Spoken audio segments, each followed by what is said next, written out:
I never believed in ghosts, at least not until I spent the night in Gettysburg. It started as a simple weekend trip. I've always been fascinated by history, and Gettysburg was one of those places that had been on my list for years. I booked a room at a small bed and breakfast just outside the battlefield, a place that had been standing since before the Civil War. The owner, an older woman named Mrs. Holloway, was friendly enough, but I could tell she was holding something back when I mentioned I was staying the night alone. "We don't get too many guests who stay alone," she said, forcing a polite smile. "Especially not in that room." I asked her what she meant, but she just shook her head. "It's nothing. Some folks say they hear things at night, but you don't seem like the superstitious type." I laughed it off. Maybe she was just trying to add some ghost story appeal to the place. I had no idea how much I'd regret not listening. The first few hours in town were spent doing the usual tourist stuff, walking the battlefield, visiting museums, taking pictures of the monuments as the sun dipped lower in the sky. But as I walked through Devil's Den, something felt wrong. The air was heavier, like I was walking through invisible molasses. It was strangely quiet too, except for the occasional gust of wind. No birds, no crickets, just silence. Then I heard it. Distant drumming. Faint, like it was coming from deep in the woods beyond the rocks. At first I thought it was just some historical reenactors, until I remembered the park was closing and I was completely alone. The drumming faded, and I quickly made my way back to town. That night, I settled into my room at the bed and breakfast. It was an old-fashioned room, complete with antique furniture and a four-poster bed. The moment I shut off the light, I regretted it. The room was too dark, too still. And then, just as I was drifting off, I heard something. Whispers. Low, unintelligible murmurs, like multiple voices talking over each other.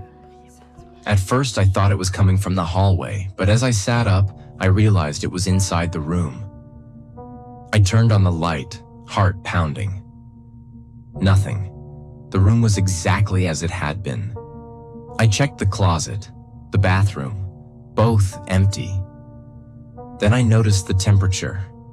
It had dropped drastically, my breath coming out in thin white puffs. And that's when I saw it. The old, tall mirror standing in the corner of the room. There was movement in it. Not my reflection. Something else. Shadowy figures shifting behind me, growing darker, closer. My breath caught in my throat and I spun around, but there was nothing there. I turned back to the mirror. A soldier, or what was left of one. His face was sunken, hollow, with dark, empty eye sockets. His uniform was tattered, caked in mud and something darker. He raised his hand, fingers outstretched as if reaching for me. My body locked up, frozen in fear, unable to breathe, unable to move. And then, the whispers turned to screams. The room filled with the sound of gunfire, shouting, the unmistakable clang of bayonets clashing. The mirror began to rattle violently, and I could feel someone right behind me. I bolted. I didn't even stop to grab my things. I ran downstairs straight for the front door, but Mrs. Holloway was there as if she had been expecting me. "You saw them, didn't you?" she asked, her voice calm but knowing.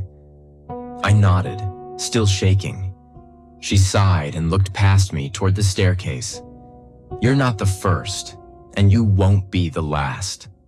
That room, it belonged to a soldier once, a boy who never left, even after he died.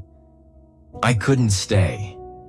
I left that night, driving until the sun rose. When I checked my phone later, my hands shook as I scrolled through my photos from the trip. One of them stood out. A picture of Devil's Den at dusk. I hadn't noticed it before, but in the shadows between the rocks, a figure was standing there, watching me. I don't think I'll ever go back to Gettysburg, because somehow, even now, miles away, I still feel like I'm not alone, like I'm still being watched.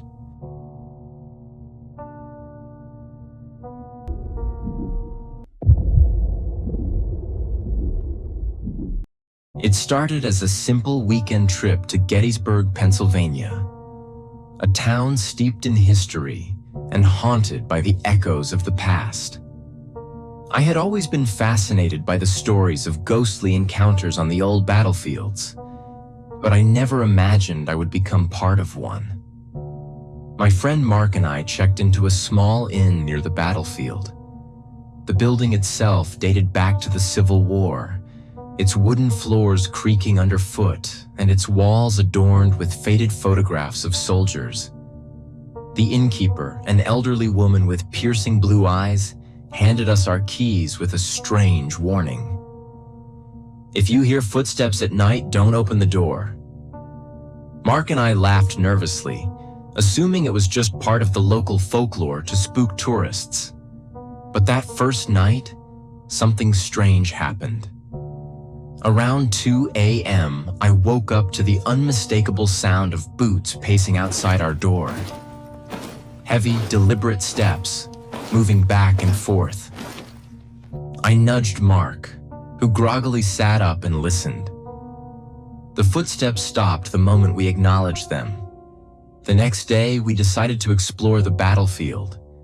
The sun hung low in the sky as we walked through Devil's Den, a place notorious for ghost sightings.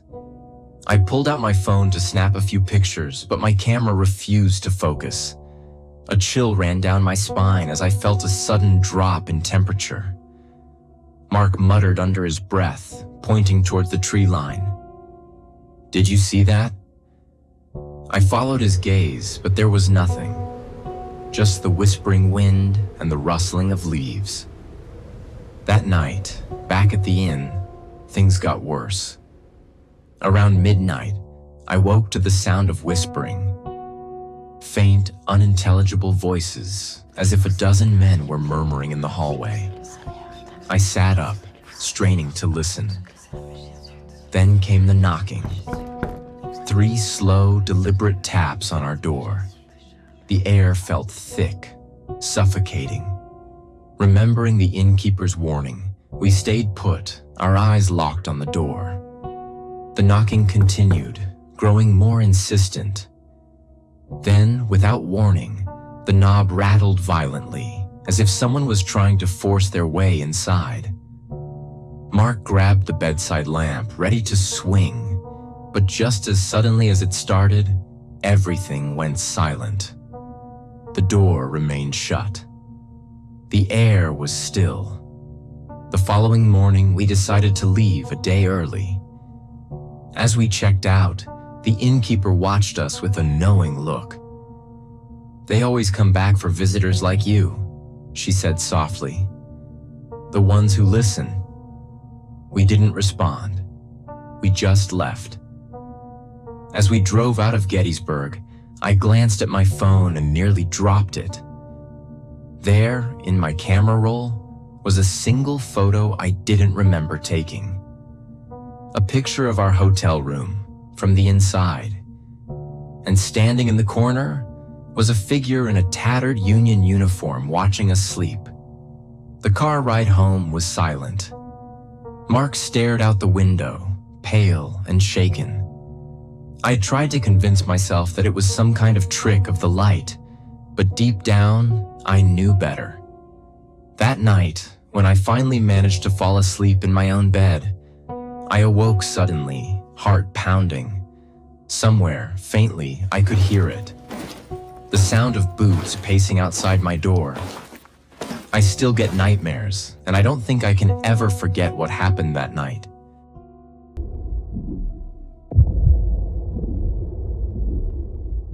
I had never believed in ghosts. Sure, I loved a good ghost story, but I always chalked them up to overactive imaginations. That was before I spent the weekend in Gettysburg, Pennsylvania. It was supposed to be a quiet getaway. My girlfriend Emily and I booked a stay at an old bed and breakfast near Cemetery Hill.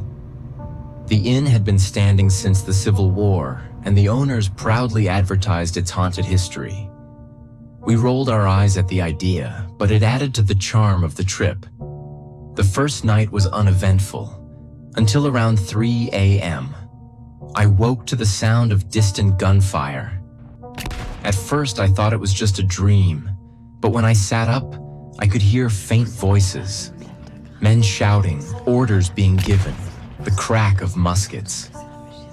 I turned to wake Emily, but she was already sitting up, her eyes wide with fear. "Do you hear that?" she whispered. I nodded, feeling my heart pound in my chest. I got out of bed and crept to the window. The street outside was empty, but the noises continued. And then, for a split second, I saw something. Figures moving in the mist, shadows shifting in and out of sight. Emily grabbed my arm. "I don't like this." The noises stopped suddenly, like someone had cut off a recording. The silence was suffocating. We climbed back into bed, but I barely slept the rest of the night. The next day, we explored the battlefield. The air felt heavier than I expected, as if the land itself was still grieving. We took a guided tour, but something kept drawing me away from the group. I wandered toward the wheat field, a place where thousands of men had died in brutal combat.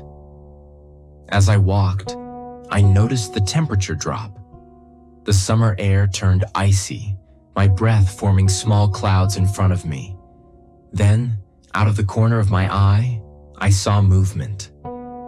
A lone soldier, his uniform tattered, standing between the trees. I turned to face him fully, but he was gone. That night, things got worse. Around midnight, I woke to the sound of footsteps in the hallway outside our room. Slow, deliberate. I held my breath, listening. The footsteps stopped outside our door. Then came the knocking. Not a normal knock, 3 loud, demanding bangs. Emily jolted awake, gripping my arm. "Don't open it," she hissed. I wasn't planning to. My entire body was frozen in place. The knocking came again, louder this time. And then we heard a voice, a deep, gravelly whisper saying, "Help me." My heart nearly stopped. I reached for my phone, trying to turn on the flashlight, but the screen wouldn't respond. The room felt suffocatingly cold. Then, just as suddenly as it started, the knocking stopped. The air remained thick with something unseen. I didn't sleep at all. The next morning, we packed our bags. As we went to check out, the innkeeper, a frail older man, gave us a knowing look. "You saw them, didn't you?" Emily and I exchanged glances. He sighed. "Most do.